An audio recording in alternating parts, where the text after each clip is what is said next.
I'd like to spend the next hour talking about some of the things we've been working on over the last, let's say, decade that I think somehow deal with the subject of this conference, and also maybe sort of in the concept of how we work. We have offices in New York and Copenhagen. We have very dedicated architects.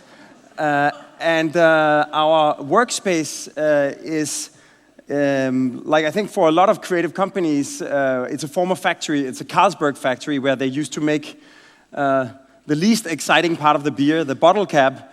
But I think the reason that we prefer these kind of former industrial or infrastructural spaces is because they're not designed for people. They're designed for large manufacturing and machines. So therefore, they have long spans, tall ceiling heights, and abundance of daylight, and then they have a certain rawness and openness and flexibility that makes you feel that you can do anything when you're working inside these spaces. And maybe the first thing, it's a bit of a paradox that all of the greatest companies in the world prefer old factory spaces rather than a tailor-made building, because somehow a newly designed office building tends to be less exciting and feel less free than a sort of reconfigured industrial building. So we had to tackle this issue because we got approached by Google to look at inventing their workspace of the future. And Google has already become sort of famous for being this sort of colorful, playful environment with like the bicycles and like different ways of moving around, healthy snack bars. You have to go to the bottom drawer to find the M&Ms. And they've also become the standard for Silicon Valley. So what was unique 15 years ago is now pretty much the way everything is. Also, they've grown from being sort of a small startup to being this sort of 30,000 people behemoth in Silicon Valley.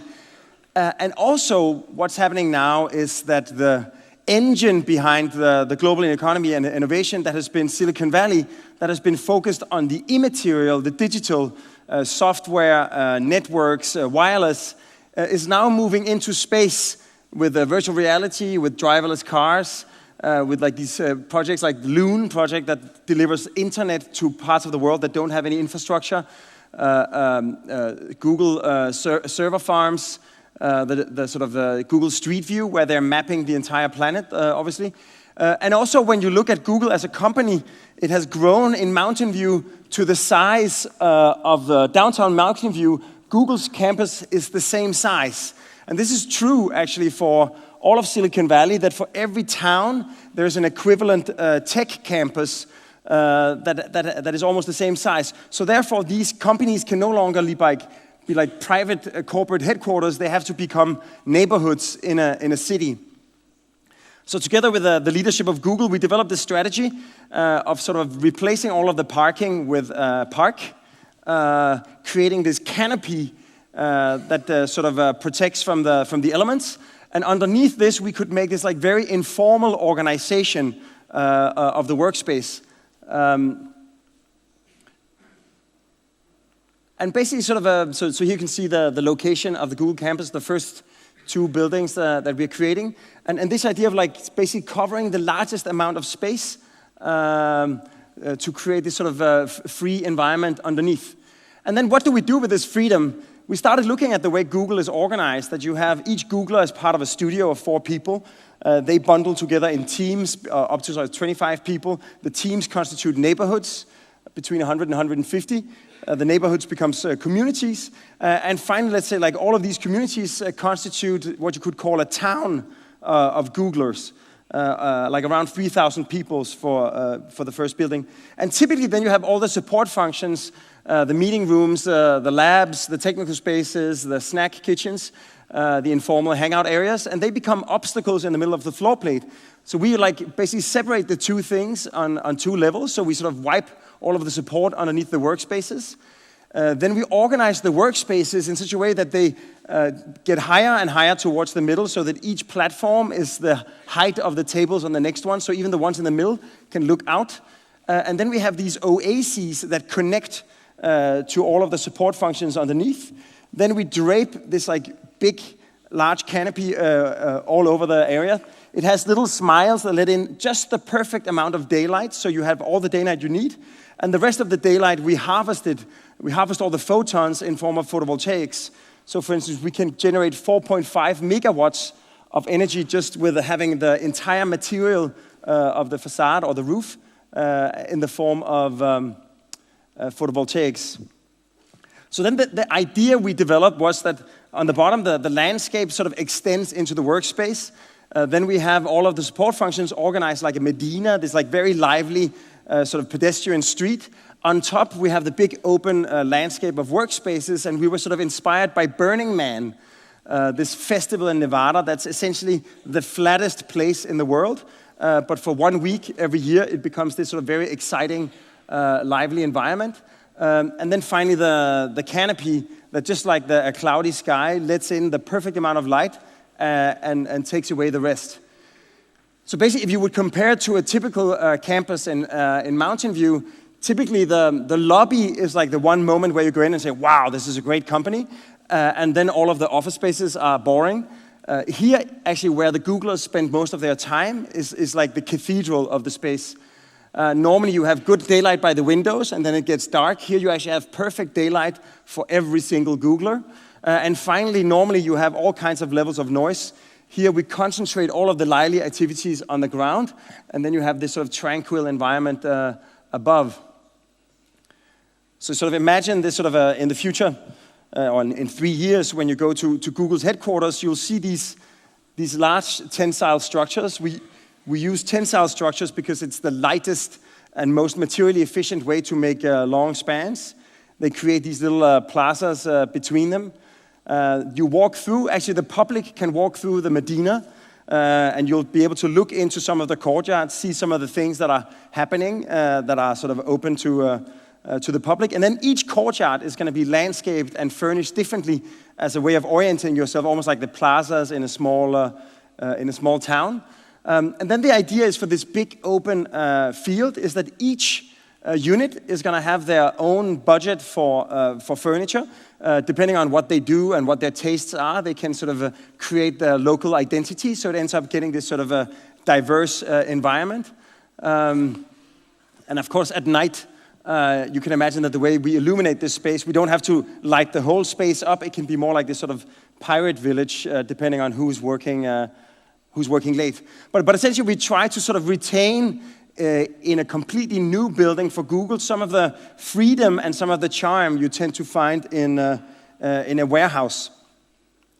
Also, like the way we work is like whenever we start any project, I think we sort of spend the first couple of weeks trying to, let's say, educate ourselves in what are the key criteria in this particular project. What's the biggest problem we need to address, or what's the greatest potential we can unleash? And we try to interview people like the future users or sort of experts that know about this particular program or subject. And then we try to acquire that information and then use that information to make informed design decisions. And like quite often, it's like trying to solve a lot of practical things in the most poetic way possible. And I think that could be sort of a good name for what architecture is. I'll just give you a short example. We got asked to do a sports hall for my old high school in Copenhagen. And we could either place it on the football fields, but it's the national sport of Denmark. We're not very good at it, but we love to play it. So to put it on the football field would be a sort of complete political suicide. So we thought, let's put it in the courtyard. But the courtyard is where the students hang out when they have time off. So we thought we have to dig it down. But as soon as you start digging deep, it becomes expensive. So we try to minimize the excavation, and it's a handball hall. And handball sports needs 4.5 meters along the perimeter and 7.5 meters in the middle. So also because we got the commission from my old math teacher as a sort of homage to her, we designed the curvature of the hall based on the mathematics of a thrown handball. It's basically the arc that a thrown handball would describe that sort of creates this sort of molehill. And as a result, you get this sort of imprint in the courtyard that suddenly becomes this sort of poetic appearance of this very practical problem of accommodating a sports hall underneath. So that's like in each case we try to find out what is it in this case that could, if elevated, could create some form of a character or create some value. But once you know what the question is, you haven't found the answer. You have to put forward a lot of proposals. We have to like test a lot of different models to try to see which one responds best to the criteria we created. And just to give you an example of what this looks like, we're doing a museum in this beautiful valley, Vallée du Choux, in Le Brassus in Switzerland. It's the cradle of Swiss watchmaking. And we were asked to do a museum of watchmaking for Audemars Piguet. It was going to be right next to their historical workshop where they used to make their watches. And our first thought was, since these are historical buildings, we should be discreet. We're just going to fit in between the existing buildings, like very delicately, without sort of claiming too much attention. But we kept feeling that it was more like an annoying newcomer that butts in between two friends. So we thought, maybe we should stay low. There was like a program of different galleries. We thought we can make a series of interconnected gallery spaces, maybe like a village or maybe like a journey through the different galleries ending in the workshop.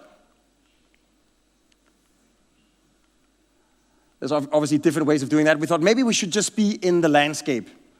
And as you see, sort of gradually the process takes on its own life. And each model raises new questions, but also provides certain answers. So what we ended up doing, we took the brief of the museum that had a series of galleries, the biggest one in the middle, turned it into this linear journey that we then coiled up so it could fit on the site. You sort of walk through the galleries to the big exhibition spaces in the middle, and then you finish your journey by a visit to the workshop. Then we follow the landscape to allow daylight and views enter deep into the floor plan. We have this sort of when you arrive into the museum, there's a view out over the valley. You go through the exhibitions. You can look over the shoulders of the watchmakers, see what they're doing. They get light from the north, from the valley, like they've done for like 150 years. And actually, like if you can I borrow you a piece of paper? If you look at the image, thank you, you'll get it back. I'm going to ruin it, actually. So one of the things you'll notice is that there are no columns in the whole building.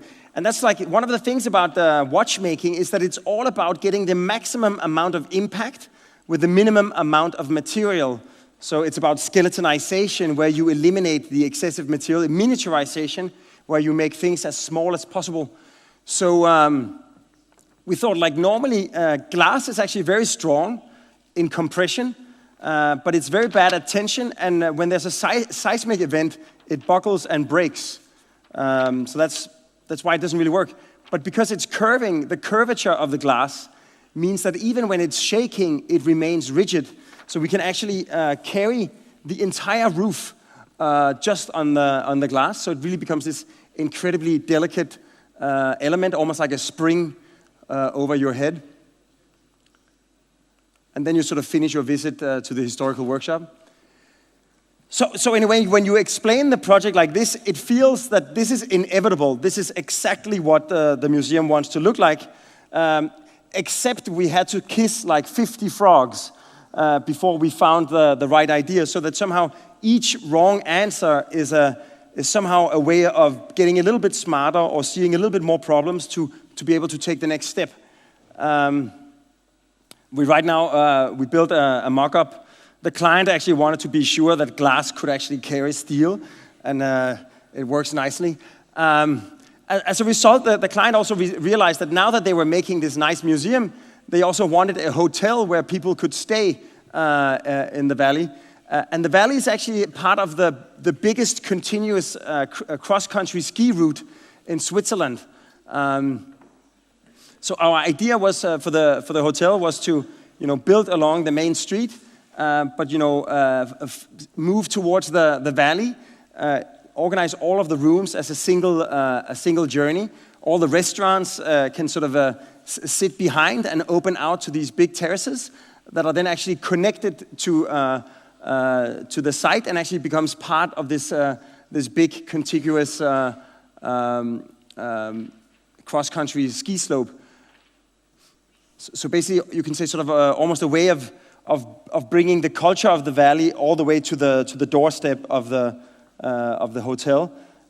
So you have the terraces, and of course, you end up feeling that even though the building looks rather contemporary, the use of materials and the way it embraces the mountain and the culture of skiing, it actually becomes part of a new vernacular of the valley. And that brings me sort of to the first idea that I'd like to sort of present today, which is the idea of vernacular. It's obviously vernacular architecture with this term that was coined by Bernard Rudowski for his exhibition at MoMA called Architecture Without Architects, a short introduction to non-pedigreed architecture. And what he had discovered was that it seemed that in the 60s, suddenly all buildings started looking the same. So to the left, you have the Lever House by Gordon Bonschaft. To the right, you have Hotel Royal by Arne Jacobsen. Two very different cities, but almost exactly the same building, almost invoking Vinny's discourse on copying. It definitely happened, but maybe more innocently back in the days, because maybe Arne Jacobsen was the only person in Denmark who had seen the Lever House when he proposed it.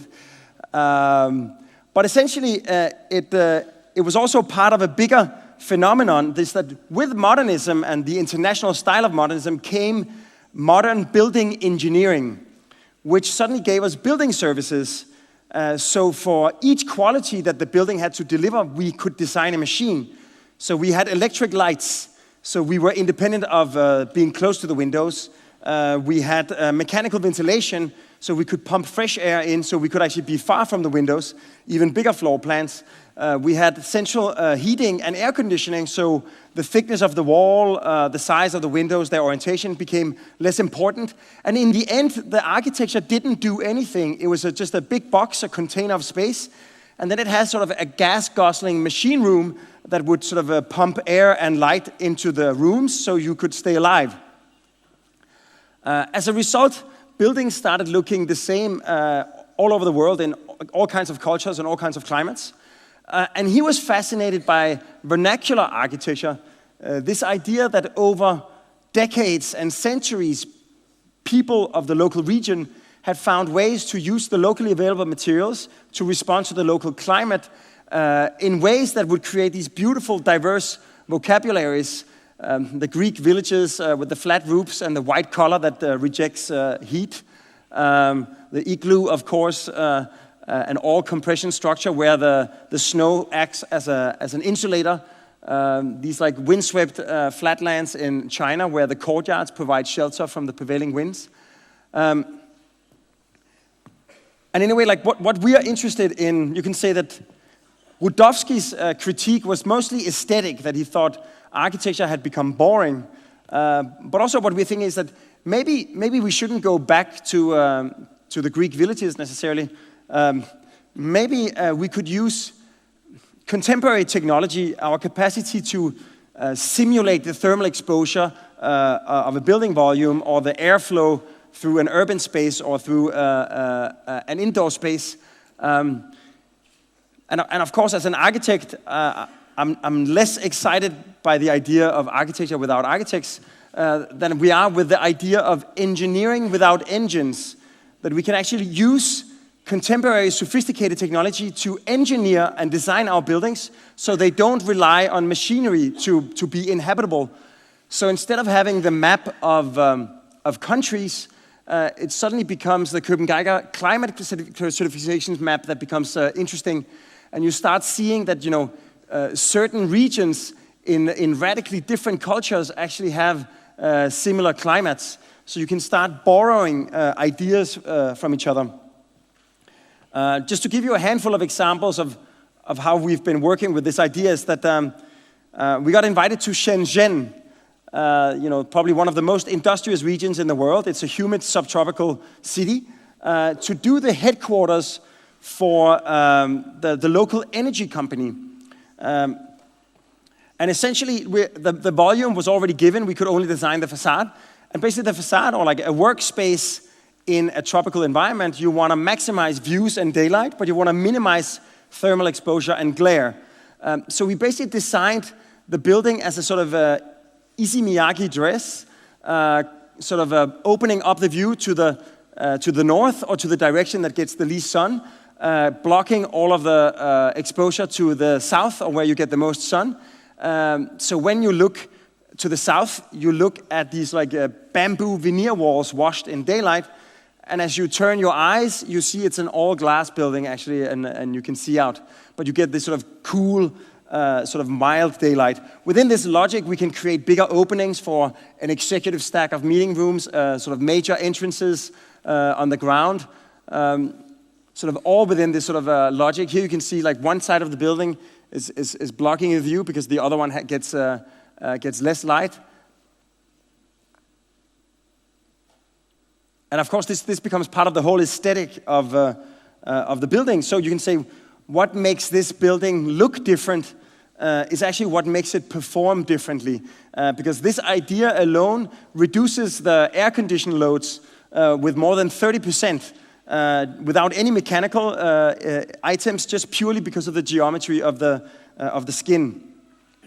It's currently under construction, and it starts looking quite promising. This sort of this basic idea of the quality of the skin that actually provides an aesthetic. It's not something you can only read in a spreadsheet, but it's actually something that provides a different or creates a different aesthetic for the building.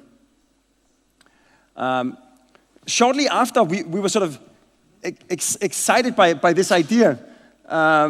We got invited to Taiwan to a similar climate, tropical climate, in a place called Hualien on the east coast of Taiwan. A very beautiful landscape. You have like very steep mountains, and towards the water, you have these. The mountains meet these like big open rice fields. And in the middle of these fields, we were asked to do a very dense development. So first of all, we wanted to try to see if we could avoid the typical sort of Asian accumulation of towers. And secondly, if we could do something that could actually not only blend in, but also like respond to the climate. So we came up with this idea to work with these ribbons of landscape, almost as if we would sort of bend the rice fields and the grass fields up, basically making them closed completely to the east and to the west. Because we are very close to the equator, the sun literally rises in the east, then it goes vertical, and then it comes down on the west. So we could actually block almost all of the direct sunlight only by closing half of the building in those two directions. And then we get sort of an abundance of views in the other direction. Plus, we get these nice pathways where the building comes down. So here you see how it looks sitting in the landscape. It almost evokes this sort of classic Chinese landscape painting, where sort of a series of undulating silhouettes actually creates a feeling of three-dimensionality. It has almost like this sort of utopian quality. Like you get these valleys. At the base, you have all of the shared functions, the parking and retail. So like on the slightly higher level, you get this system of paths that actually move through the landscape. You actually get some of the same experiences you get when you hike in the mountains. A little pond, like a little quiet place where you can sit and look out over the view. Of course, sort of at night, it becomes sort of illuminated from inside the apartments. And the apartments also, even though they're like incredibly straightforward, like very rational plans, you get like within a sort of a relatively straightforward sort of organization of the units, you actually get like these different moments where you get very sort of particular experiences. Some apartments have like moments of quite unique elements, but which almost gives the spaces a certain charm that you find in a more historical apartment, and that's hard to find in a new space where you might live. And we're actually doing this project. I thought it was never going to happen, but it's under construction. We finished the big sort of information pavilion that's created as a small sample of testing the different materials, and in general we are trying to use quite traditional local materials, of course, like traditional plants, this sort of almost like Taiwanese, Scandinavian aesthetic, but literally becoming sort of a sample of what the project is going to look like when it's finished. But essentially, all the green is actually not only aesthetic; it literally takes almost all of the direct thermal exposure of the sunlight. And also the evaporative cooling of the humidity of the plants means that when you open your window, the air outside is more fresh because of the vegetation. A last application we have of this idea, because like you can see both the tower in Shenzhen and the tower, or like the mountains in Taiwan, are using a very similar logic, but at slightly different scales. We took actually the same logic to another warm city very close to Pamplona. There's Montpellier. It's the cradle of modern medicine, and it has the first sort of medical herbal garden in Europe, the Jardin des Plantes. And the city of Montpellier wanted to create a museum of the human body. It was going to be located in a nice park. It had a program with different elements.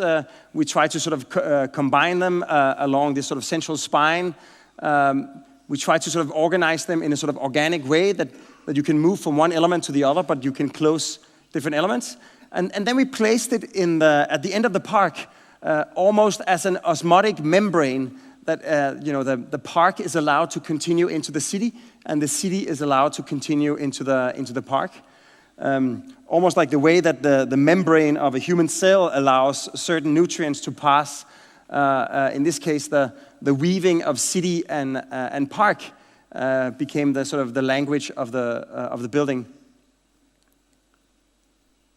But then we thought Montpellier is also the hottest city in France. So we needed to somehow, of course, we wanted glass facades to enjoy the view of the park, but we also needed to protect the facade. And when you have a typical rectangular building, the logic is that to the east and the west, where you have low incoming sun, you want vertical louvers to block the sun rays. To the south, where the sun is coming very high, you want horizontal louvers.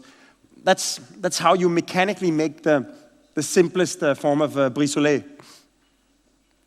But if you have a circular building, then the exact same logic actually distorts, and you get a whole array of different ideal positions. So we built a little script where you could take any building in any region in the world, and then you could sort of identify, where is it, what are the longitudinals and the latitudes, and then you could find out, depending on which way a surface or a facade was oriented, it would describe the ideal geometry.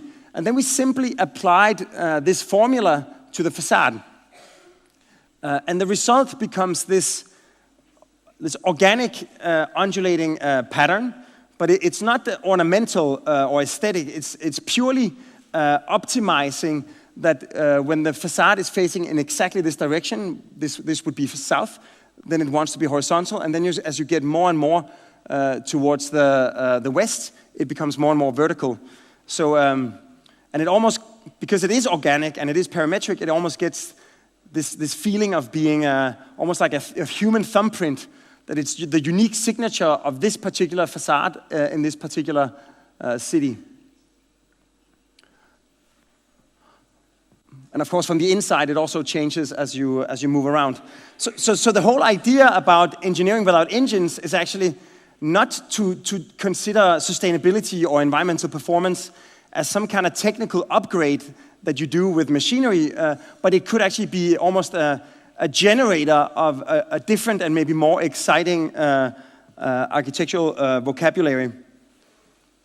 The last idea that I'd like to share is another idea that has been growing, let's say, over the last 10 years in the office, that we call social infrastructure. And in the 70s, social infrastructure referred to the nurseries and the kindergartens in a city, but we mean it much more literally, like infrastructure, like a bridge or a highway that has positive social side effects. Because we all know that a piece of infrastructure can have a negative impact on society or on a neighborhood. This is where Granville Bridge touches downtown. It triforks and it slices up this city block into these useless triangles. So even though it's like one of the most sort of dense and desirable cities in the world, this particular part of downtown had been left undeveloped. So we were asked to see if we could use this lot as a way to create a new exciting neighborhood. So we started mapping the constraints, setbacks from the streets, setbacks from the bridges. Then there's a 30-meter setback because the city wants to make sure that nobody lives and looks straight into the traffic on the bridge. Then there's a park where we're not allowed to cast any shadows. And finally, we're left with only 600 square meters of floor plan, which is almost too small for a tower. But then we were thinking, if it's all about creating a minimum distance, once we get 30 meters up in the air, we can actually grow the tower back out. Sort of as you drive over Granville Bridge, it's almost as if someone is pulling a curtain aside. Welcome to Vancouver. Or almost like a weed that grows through the cracks in the asphalt, and as it gets light and air, it sort of blossoms and grows bigger. It's actually in the logic that has created it, it's quite similar to the Flatiron in New York. Because the Flatiron is a child of the intersection of the diagonal of Broadway and the rigorous grid of Manhattan. And then when real estate value, steel structure, and elevators became available, then suddenly it became the landmark of a whole neighborhood. It's the namesake of the Flatiron District in New York. So we're taking that logic, but maybe taking it sort of one step further. Underneath the bridge, we can create shops, offices, restaurants that are less daylight and noise sensitive. And we're working with a group of Vancouver artists, including Rodney Graham, to actually turn the underside of the bridge into what you could call the 16th chapel of street art. So it's essentially an art gallery turned upside down with contemporary photo artists from Vancouver. So all in all, like an attempt to turn the negative impact of the bridge into a positive and the generator of a new neighborhood and a new character in Vancouver. Sort of, we all know that a piece of infrastructure might have a negative impact, but once it gets decommissioned, it can actually be transformed into something positive, like the Tate Modern in London. One of the most popular museums is a former power plant. We got invited to look at turning a former dry dock where they used to build ships into a museum of shipping. It's right next to Hamlet's castle, Kronborg. Kronborg is UNESCO World Heritage. The museum used to be inside the castle. They had to put it somewhere else. They said, why don't you put it in the dry dock where we used to build the ships?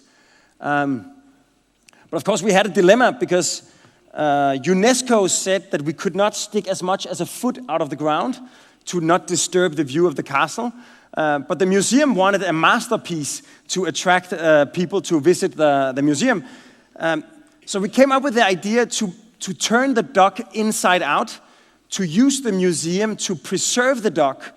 All we had to do was design a series of bridges, one that stops the water from coming in, one that takes you to the castle, and then one that gradually descends down and takes you into the museum.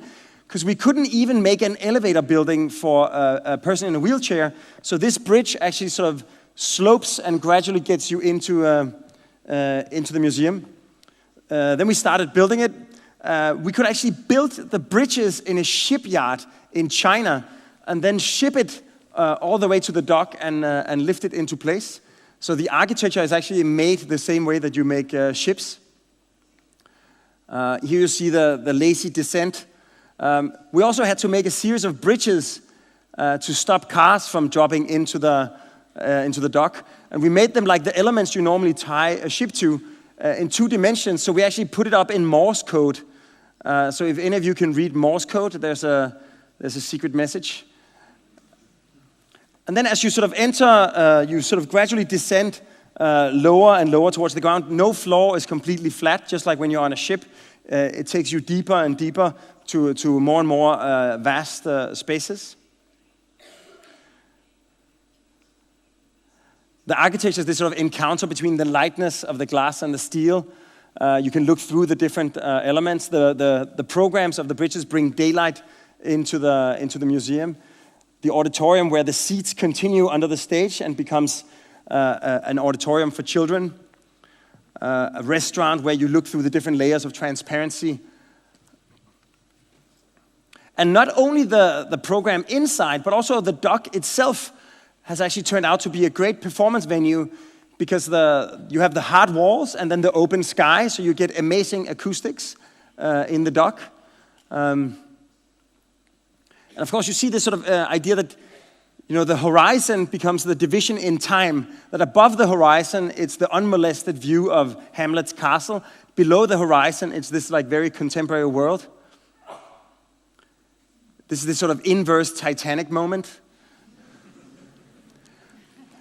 But essentially, this idea that by embracing the sort of the big bones of the historical structure, the old piece of infrastructure, we can actually create a museum that has attributes and spaces and forms that might be hard to imagine for a modernist architect. So sort of falling in love with the whole maritime industry, we found out that there are certain efficiencies in the shipping industry, and in all of Europe, you're seeing that the shipping construction is actually moving to Asia, including the construction of containers. So it's a declining industry, and we got the idea to contact a Polish shipyard and make a company with them where we are using 45-foot high cube containers that have 3-meter ceilings. You can stack them with the international sea regulations. You can stack them 7 meters high on a floating barge up to 300 square meters. Then you don't need to apply for a building permit. You can do it as part of the sea regulations. So we are using this technology to create student housing because like a lot of sort of major cities are port cities, the vast majority. And most university cities are seeing a rise in real estate value. There was the statistic about how real estate value is rising faster than income. And of course, especially for students, this hits them hard. So there's a huge lack of affordable student housing. So we've made a company called Urban Rigger that actually produces 12 homes, roughly 25 square meters a piece. They have a nice private courtyard. They have shared terraces. They have a beautiful view of the sea. You can actually, in Copenhagen, the first one is arriving soon. There, the port is so clean that you can just open the window and jump into the water in the morning. We're also using heat pumps to use the stable temperature of the water to heat the homes in the winter. And they're actually right now assembling the first one that's going to arrive in Copenhagen in a month and a half. As this sort of way that, and I don't know if the prices translate, but for Copenhagen, it's a very competitive offer. We can offer people for 750 euros per month, a 25 square meter student home on the nicest address in the middle of the city they're studying.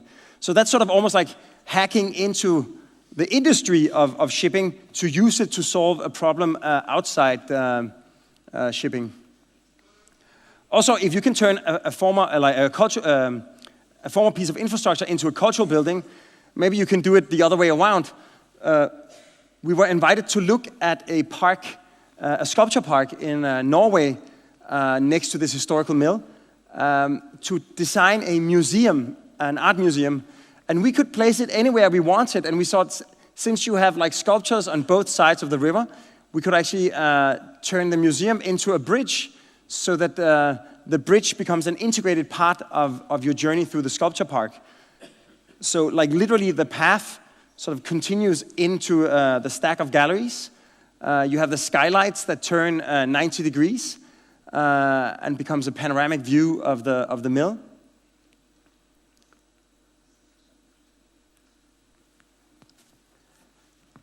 So you can almost see that it's like a hybrid between a museum, a bridge, and a sculpture. You could almost choose to see it, depending on where you see it from, as the biggest sculpture in the sculpture park. And only when you approach it very close, you realize that this is actually, it's not a sculpture, it's a building.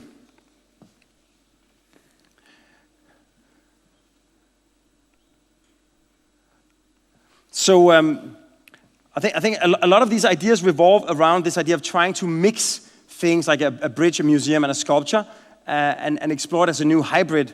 I think one of the things we've been working quite a lot with is taking buildings with multiple functions, like for instance, a building we've done in Copenhagen that combines shops and offices, townhouses, apartments, and sort of more townhouses, exploits the fact that different regulations in the master plan dictates different connections, different heights. We start optimizing the volume to allow sunshine and views to the housing, protecting the offices, creating this sort of rather tortured form. It's really on the city limits of Copenhagen. But not only does this approach allow us to optimize the conditions for the different programs, like putting the shops and the kindergarten and the offices close to the customers, lifting the townhouses up into the sun and the view, but also sort of it expands the social realm. Here you can see how the offices, they are in the shade and the homes are in the sunlight. Here you can see the offices facing north, and then when they turn west, which is much better for housing, it becomes housing. Inside where the big sort of figure 8 crosses itself, we put all of the amenities as this giant social space, tying the whole project together. But not only does it allow for this sort of optimization that each program gets what it wants, almost like through negotiation, but also it sort of allows the social space to rise. So not only does it have it on the ground or in the courtyard, but also on the 10th floor. These two girls, they don't live together, but they're neighbors. But one lives on the 7th floor and one lives on the 9th floor. But they can actually sort of just walk down and play with each other, almost as if they were in a small pedestrian street, even though they are actually on the 9th or 10th floor in a big three-dimensional structure. So it really sort of turns the whole idea of a building into not just a beautiful facade or an interesting sculptural volume, but actually a three-dimensional urban condition. And sort of as a way to explore this, we actually got we got a phone call from Beka Film, Louise Lemoine and Ila Beka, that are quite famous for their architecture films. They did the Koolhaas life film where you follow the cleaning lady of the Bordeaux house. They proposed that they would move in to the 8 house for 3 weeks and make a diary. And it's actually become like this incredible 90-minute film that I'm going to show now. Or at least I'm going to show a 2-minute trailer of it.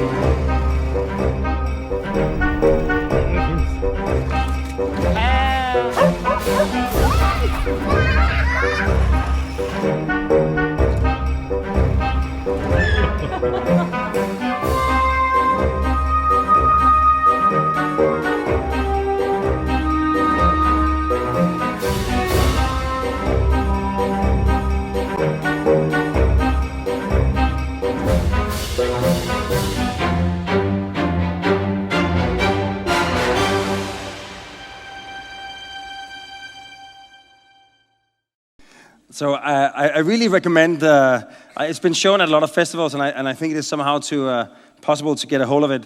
But I think it's definitely one of the most refined portraits of the impact that a built structure has on its inhabitants, the success or failure of the social life of a building.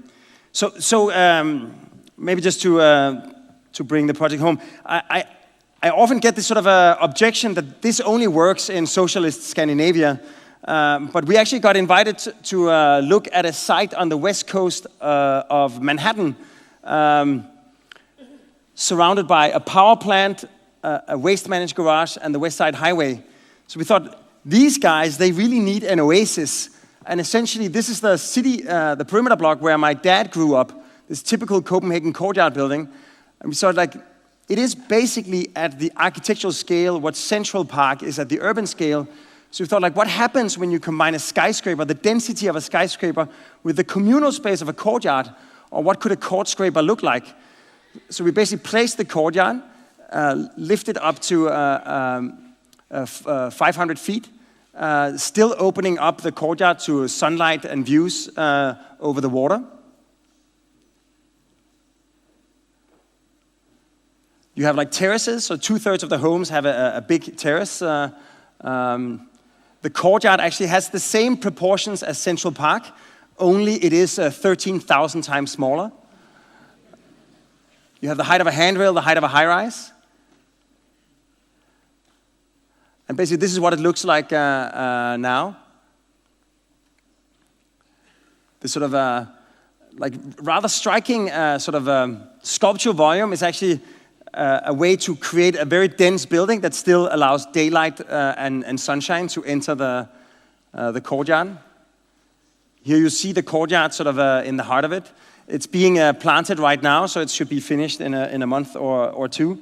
And of course, it's become this like rather striking silhouette on the waterfront of Manhattan. This is the view when you land in Newark Airport. A view that makes the architect very happy. But it was also the reason that we moved our office to New York. And after 2 years of working in New York, the Hurricane Sandy came and shut down all of Lower Manhattan. It gave rise to a new neighborhood in New York, according to a cartoonist. And the basic science is that because of rising temperatures, wind speeds are accelerating, which means that the northeast coast of the United States are being hit more frequently by bigger and bigger storms. And because of the funnel shape of the New York Bight, storm surge is funneled into the mouth of the Hudson River, which puts half of New York City at risk. So we were commissioned by the Housing and Urban Development Cabinet and New York City to look at creating the necessary flood protection for Lower Manhattan in a way that it doesn't become a seawall that segregates the life of the city from the water around it. And we got inspired by the High Line. The High Line is now the second most popular park in New York. And it's essentially a piece of decommissioned train tracks that have been given a sort of social and environmental program. So we thought, what if we could design the necessary flood protection for Manhattan in such a way that it comes with premeditated positive social side effects? So essentially imagine like parks that will also be what stops the city from flooding, sort of improved social facilities, sports facilities, access over the highway, wrapping all around the city in such a way that you actually protect the city from flooding. And since we were working in New York, you can say the city of New York has been shaped very much by the confrontation between these two giants. On one hand, Robert Moses, also known as the power broker, who was this like very powerful public servant. He created a lot of public housing, a lot of parks, a lot of highways, but often with a devastating impact on the local community. At some point, he tried to run the Trans-Manhattan Highway through Greenwich Village, and he encountered resistance from Jane Jacobs. She was living in the village, and she rallied the local community, and in a sort of David Goliath moment, she defeated the plans, and she saved the village. we thought, what if the dry line, as we've called this project, could be considered as the love child of Robert Moses and Jane Jacobs? Because to resist the flood, you need 10 miles of contiguous, coordinated, top-down, hard engineering. But to make it socially successful, it has to happen in a dialogue with the local community. So we actually reached out to like every single sort of community group, every single non-governmental organization, every department all along the waterfront of Manhattan. And we spoke with people about their experiences from Sandy, what would be their dreams for their future neighborhood.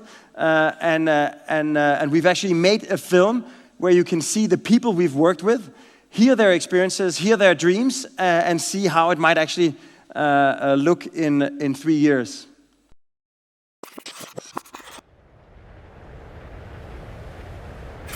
That was actually why Sandy was so bad, is because of the phase of the moon. It was already a very large high tide, as well as the storm surge coming in with the wind and the tide lining up perfectly to give us 14-foot tides instead of 8-foot. The most shocking part of Hurricane Sandy was the fact that it exceeded expectations. I think the sheer magnitude of it caught a lot of people off guard. When Hurricane Sandy came, we were not prepared at all. I mean, not even the slightest. Yeah, it was like an alien invasion of water. And not the good kind of water. So yeah, I mean, it came right in front where there was literally boats on 14th Street floating in front of our window. We had a sub-basement level office a block from here, and it was totally covered in water for 2 days. So we lost everything. Everything. We're really concerned about another storm and the flooding that's possible, and we think that the next time it's going to come even further inland. I'd like to see some type of flood protection in this area. That's going to happen. We're vulnerable, obviously, being this close to the water.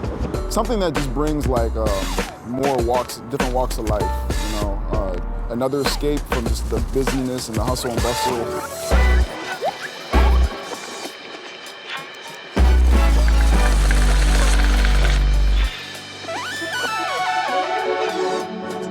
There's this great space that could really become community space, cultural space, and active uses.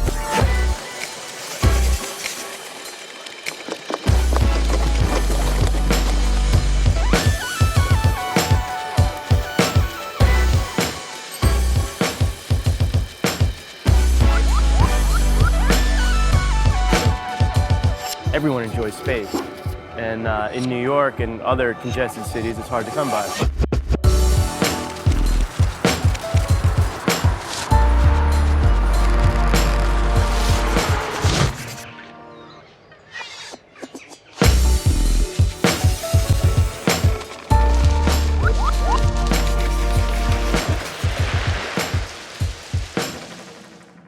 Anything that makes the cities greener is just such a wonderful thing for not only the environment, but the people that live in the city too, to be able to be around that space. The plans, the berming, the sense of how it can become into the natural landscape itself, how we want to program that is really the next challenge.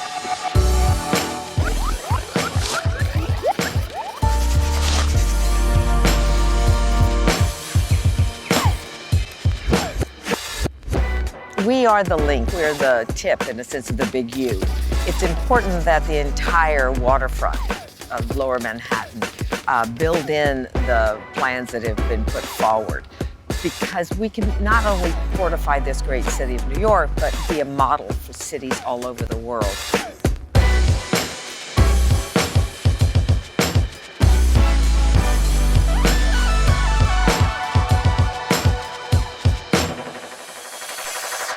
So we actually scheduled to break ground in 2017. Like, I mean, of course, like these really large projects, they take a lot of time. We worked on it for 3 years now, and it's going to be another 3 years. So maybe just as a funny parallel, we got invited to do the Serpentine Pavilion in Hyde Park in London, and now we've spent like the last 3 years trying to make a seawall feel like a park and a pavilion. So we decided that was exactly what we should do. we've been working with this company on a shelving system with this like quite beautiful translucent fiberglass. We said, what if we actually built a wall, a giant wall or a giant shelf, and then basically by pulling the shelf apart, we create like a mount, a valley, a canyon. It creates a meandering path that becomes a space inside where you can hang out. And basically, that's what we did. Unlike the sort of 6-year delivery time for the dry line, we had 6 months from the first handshake to the opening, which is like refreshing, but also incredibly stressful.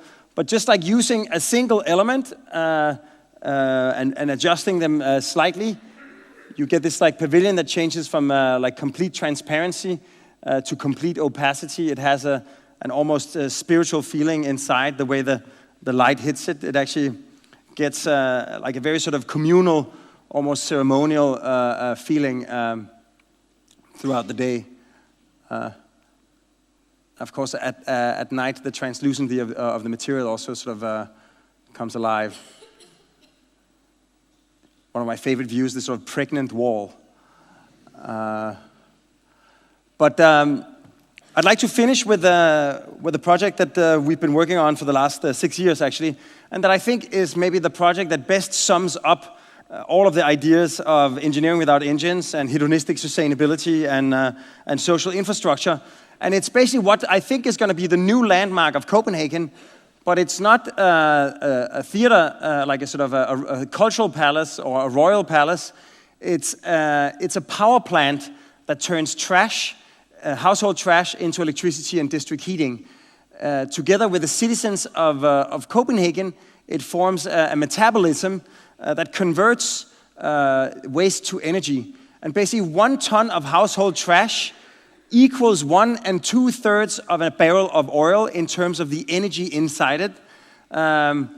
But these kind of power plants works on the economy of scale, so they're very big. It's going to be the biggest and tallest building in Copenhagen. It's going to be replacing this power plant in Copenhagen right next to the marina and right where the locals go water skiing. And we thought, how can we make this not become a big ugly box that casts shadows on the neighbors and blocks the views? How could it contribute to the neighborhood? And speaking of water skiing or skiing, Danes love to ski. We have snow, but we have absolutely no mountains. But apparently we have mountains of trash. So we have to go 6 hours by car to Isaberg in the south of Sweden to ski. But because of the size of our power plant, we can create 2/3 of the ski slopes of Isaberg on the roof of our building. We know how big the machines are, so basically we designed the envelope of the building so it actually becomes a perfect ski slope, complete with pine trees and hiking paths and lift systems. Sort of insanely and against all odds, we actually won the competition based on this idea.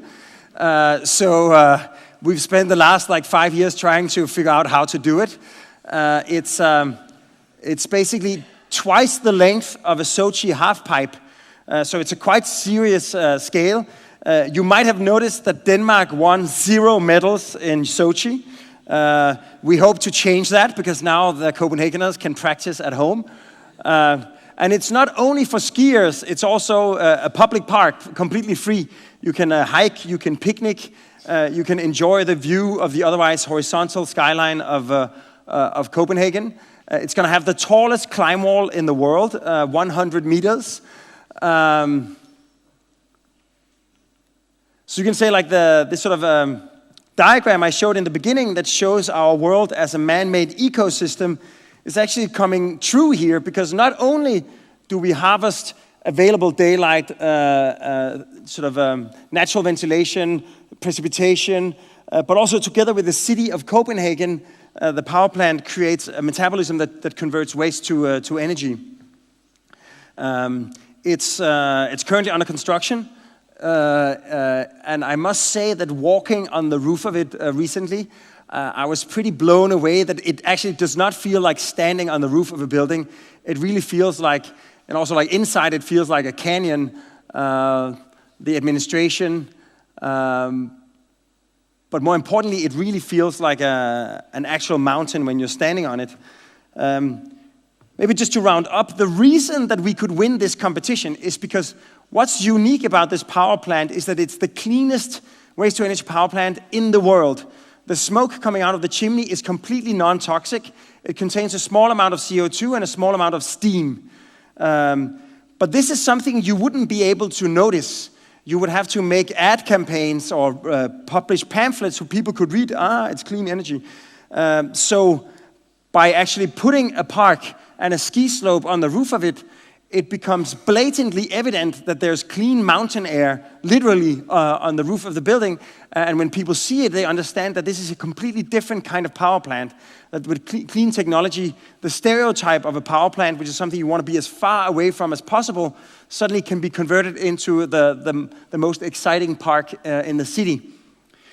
Because we wanted to really sort of hammer home this transformation of people's perception of what a power plant is, we worked on the chimney, and we proposed to design the chimney in such a way that at regular intervals, it puffs a gigantic ring of steam. So instead of like the typical tail of smoke, that's a symbol of a problem, this becomes a celebration. And the idea is that every time we have saved the emission of 1 ton of CO2 by converting to this power plant, we celebrate it by puffing a gigantic smoke ring. But of course, again, the problem is that you have these great ideas, then you win the competition, and then you look up in the yellow pages, and there are no giant smoke ring emitting manufacturers.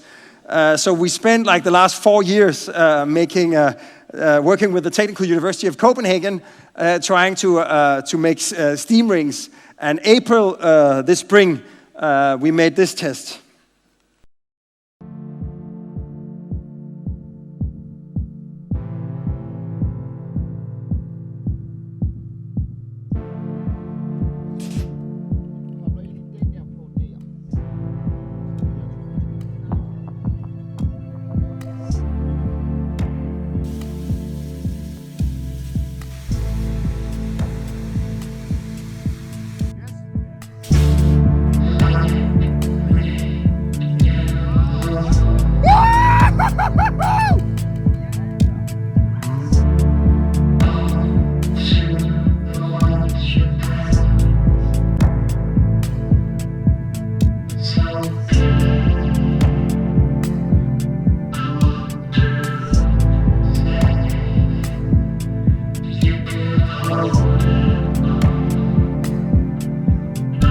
Yeah, so basically you can sort of also ask yourself why you can sort of, it's quite nice because of the vortex, it actually gets more and more definition.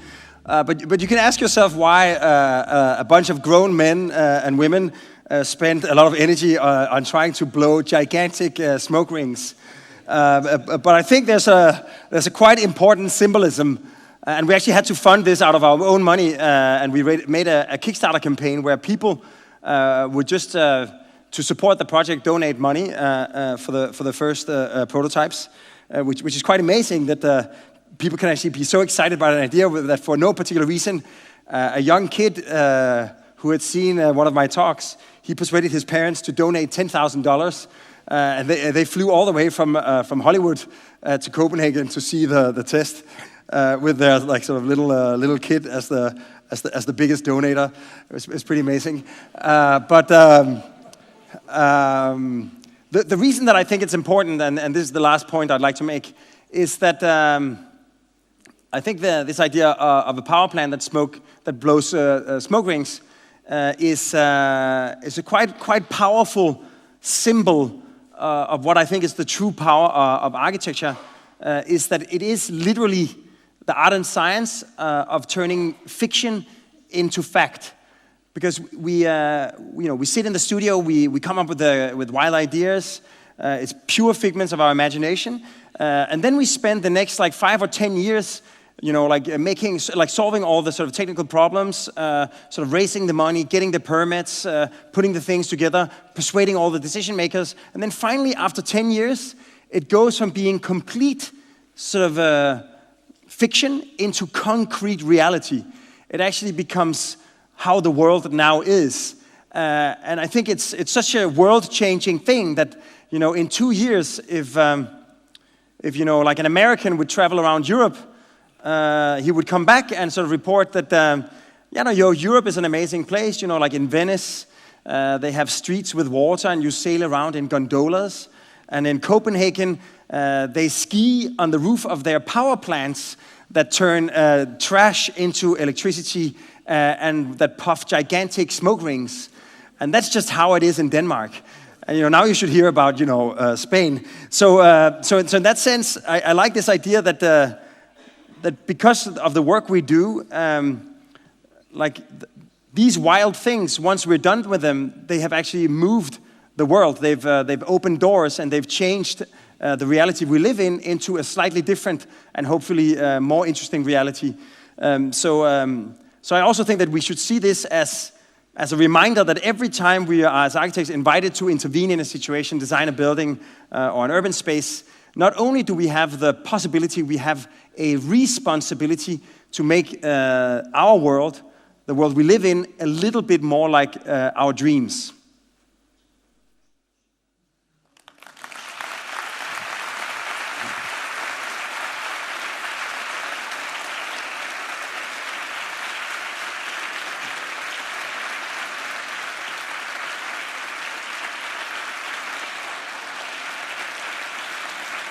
We're going to have a talk now.